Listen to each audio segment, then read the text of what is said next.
بسم اللہ الرحمن الرحیم۔ تمام ناظرین کو چینل پر دل کی اتھا گہرائیوں سے خوش آمدید کہتا ہوں۔ ناظرین، بصرہ میں ایک انتہائی حسین و جمیل عورت رہا کرتی تھی۔ لوگ اسے شاوانہ کے نام سے جانتے تھے۔ ظاہری حسن و جمال کے ساتھ ساتھ اس کی آواز بھی بہت خوبصورت تھی۔ اپنی خوبصورت آواز کی وجہ سے وہ گائیکی اور روحہ گری میں مشہور تھی۔ بصرہ شہر میں خوشی اور غمی کی کوئی مجلس اس کے بغیر ادھوری تصور کی جاتی تھی۔ یہی وجہ تھی کہ اس کے پاس بہت سا مال و دولت جمع ہو گیا تھا۔ بصرہ شہر میں فسق و فجور کے حوالے سے اس کی مثالیں دی جاتی تھیں۔ اس کا رہن سہن امیرانہ تھا۔ وہ بیش قیمت لباس زیب تن کرتی اور گراں بہا زیورات سے بنی سنوری رہتی تھی۔ ایک دن وہ اپنی رومی اور ترکی کنیزوں کے ساتھ کہیں جا رہی تھی۔ راستے میں اس کا گزر حضرت صالح رحمۃ اللہ علیہ کے گھر کے قریب سے ہوا۔ آپ رحمۃ اللہ علیہ اللہ عز و جل کے برگزیدہ بندوں میں سے تھے۔ آپ باعمل عالم دین اور عابد و زاہد تھے۔ آپ اپنے گھر میں لوگوں کو واعظ ارشاد فرمایا کرتے تھے۔ آپ کے واعظ کی تاثیر سے لوگوں پر رقت طاری ہو جاتی اور وہ بڑی زور زور سے آہ و بکا شروع کر دیتے، اور اللہ عز و جل کے خوف سے ان کی آنکھوں سے آنسوؤں کی جھڑیاں لگ جاتیں۔ جب شاوانہ نامی وہ عورت وہاں سے گزرنے لگی تو اس نے گھر سے آہ و فغاں کی آوازیں سنی۔ آوازیں سن کر اسے بہت غصہ آیا۔ وہ اپنی کنیزوں سے کہنے لگی، تعجب کی بات ہے کہ یہاں نوحہ کیا جا رہا ہے اور مجھے اس کی خبر تک نہیں دی گئی۔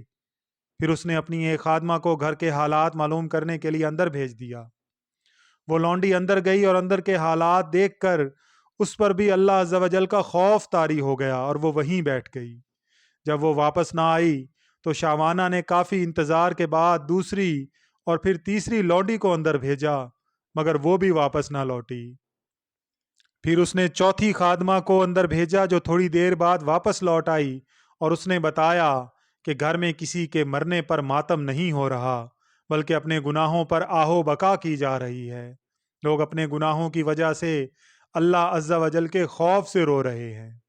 شاوانہ نے یہ سنا تو وہ ہنس دی اور ان کا مذاق اڑانے کی نیت سے گھر کے اندر داخل ہو گئی، لیکن قدرت کو کچھ اور ہی منظور تھا۔ جو ہی وہ اندر داخل ہوئی، اللہ عز و جل نے اس کے دل کو پھیر دیا۔ جب اس نے حضرت صالح رحمۃ اللہ علیہ کو دیکھا تو دل میں کہنے لگی، افسوس، میری تو ساری عمر ضائع ہو گئی۔ میں نے انمول زندگی گناہوں میں اکارت کر دی، وہ میرے گناہوں کو کیوں کر معاف فرمائے گا؟ انہی خیالات سے پریشان ہو کر اس نے حضرت صالح رحمۃ اللہ علیہ سے پوچھا کہ اے امام المسلمین، کیا اللہ نافرمانوں اور سرکشوں کے گناہ بھی معاف فرما دیتا ہے؟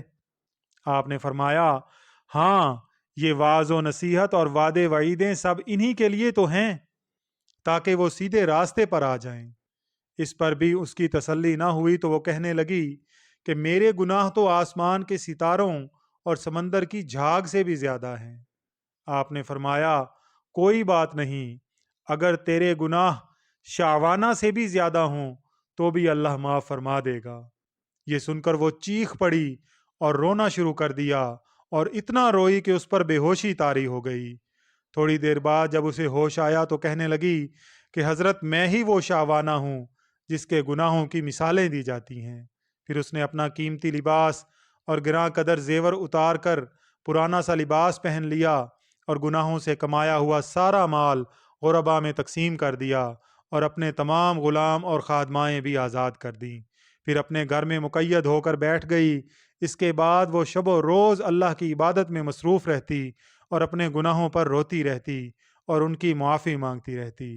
رو رو کر رب اللہ عز و جل کی بارگاہ میں التجائیں کرتی کہ اے توبہ کرنے والے کو محبوب رکھنے والے اور گناہ گاروں کو معاف فرمانے والے، مجھ پر رحم فرما، میں کمزور ہوں، تیرے عذاب کی سختیوں کو برداشت نہیں کر سکتی، تو مجھے اپنے عذاب سے بچا لے اور مجھے اپنی زیارت سے مشرف فرما۔ ناظرین، اس نے اسی حالت میں زندگی گزاری اور 40 سال کی عمر میں انتقال کر گئی۔ سبحان اللہ۔